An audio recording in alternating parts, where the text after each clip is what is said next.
और घर परिवार हमरा बहुत अच्छा लागल। काहे ना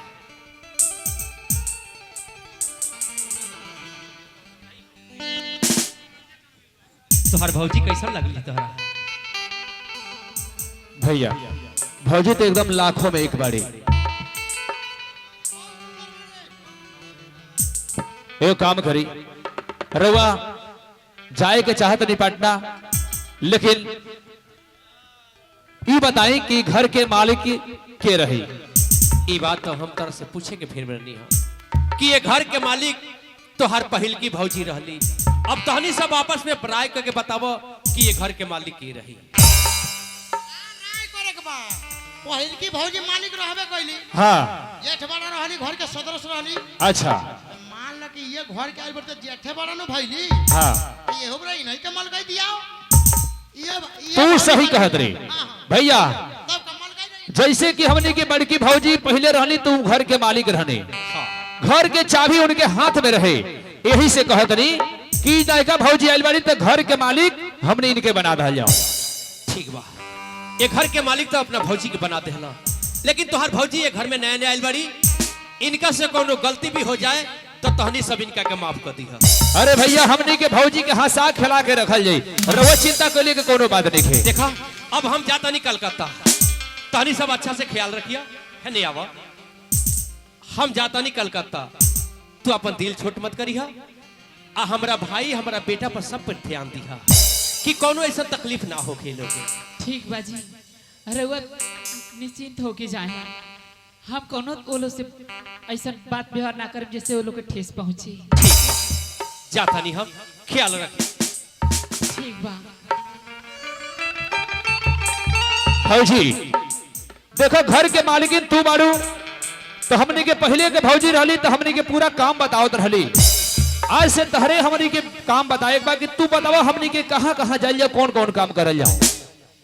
ए मधु बबुआ देखी, मकई सुखता, मकई में पानी पटावे के बाटे। रउआ अभी भैलू जाके पानी पटा देती लोगन तब बड़ी बढ़िया रहला। ठीक बा भौजी, जैसे तू कहत रू हमने के करल जाए। चल चल हमारा संगे मकई पे पानी पटाए। चली हम आओ तनी। ठीक बा आओ जल्दी। आए का तू काहे कहत रहे चली हम आवतानी? भौजी तारा के अब छोड़ के हमरा जाए का मन ना करत। ई का कहत रहे हो? ताला का मतलब मन ना करता कि तारा के छोड़ के केनहो चल जाई हम।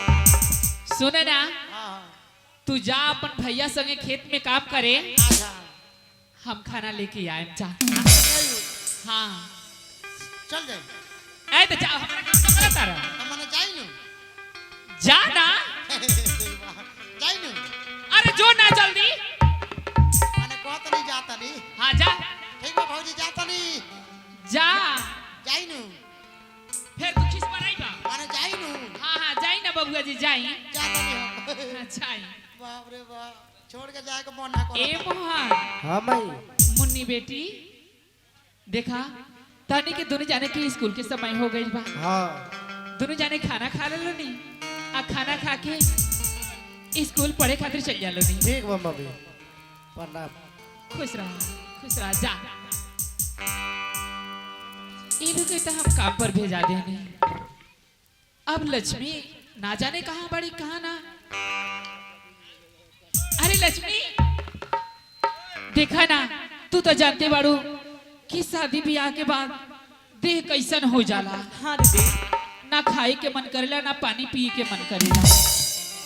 कुछ अच्छा सा भोजन बनावा तले हम कपड़ा चेंज करके क्या होता है। ठीक बा दीदी, लेकिन हम लोग के पहले बता देता नहीं, हमनी के घर में पहले पूजा होला तब खाना होकेला। ओ अरे भाई, उसे हमरा क्या कर पाई तो और ही बढ़िया बात बाटे। तू पूजा कर, चाहे पाठ कर, चाहे धूप अगरबत्ती कर, कुछ कर, उससे हमरा मतलब नहीं है। लेकिन हाँ खाना समय पर बना दिया, कैसे कि हमरा पेट में चूहा कूदता। ठीक बा दीदी, इन्हों चिंता ना करी, हम पूजा करके खाना बना दे हैं। ठीक बा, आवे से पहले लेकिन खाना बना दिया मन पार की। ठीक बा दीदी। ठीक बा, जा पूजा कर ले जल्दी।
लक्ष्मी खाना लाजवाब बनौले होई।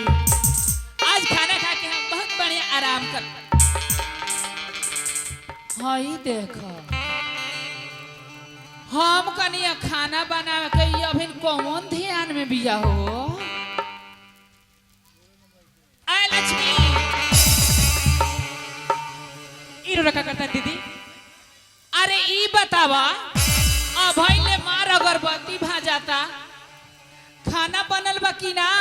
ना दीदी अभी तक खाना नहीं बनल, अभी तो हम पूजा करते रहनी। हाँ का खाना नहीं के बनल ना सुने ना हमरा बुझा तो तू मजाक करता रू।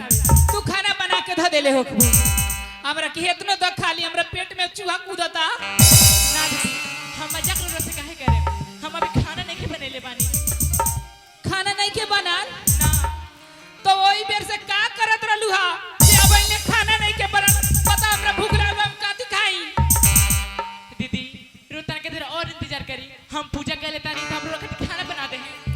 इंतजार हाय देखा घर के मालकिन हम, घर में हुकुम चली हमार कि तहार चली हो।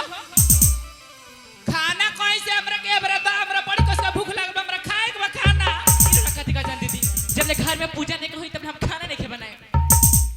आय हाय हाय हाय हाय ई बुझाता जगा के भगवान जी के आरती धूप करत रही हो आ हमनी के सुतला भगवान जी के पूजी ना सा। कौन ध्यान में रहलू कहां जगा के भगवान जी के पूजा करत रहलू। आय जब पहले खाना नहीं के पहले खाना तो हम खाए। हम कहां से दी जब खाना नहीं बनेले बानी त। अरे सौतीनिया ओई बेर से तोरा के राय से समझावत रही तोर बात नहीं के समझ में आवत लेके खाना दे हम खाई। हम तारा के राय से समझाओ तू हमारा मुड़ी पे चढ़ल जाता रू। आय हाय हाय हाय देखा हो मालकिन के रे तो करे कबे हमरा के रे ते खाना देबे कि कुछ चाहता रे। हम खाना ना दे जेले पूजा नहीं करम तब हम खाना बना के ना दे।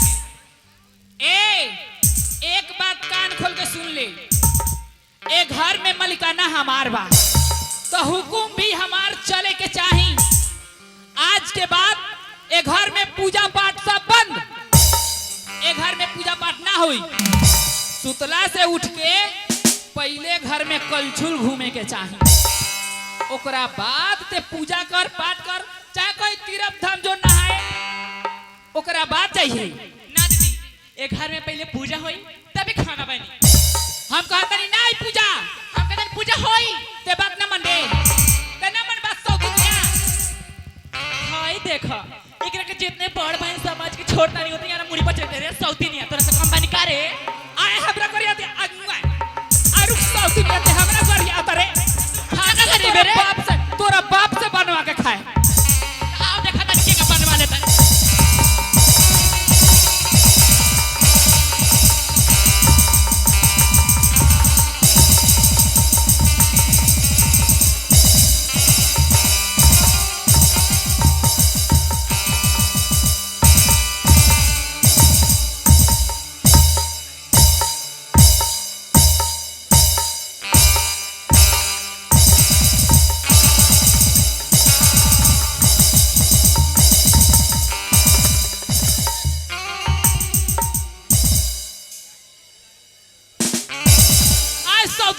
गिरा दे मिया। एक मिनट अरे हमने तो नहीं इतना घर से बाहर निकल गनी जा आ काहेला तूने दोनों दिन बाज गलू सर।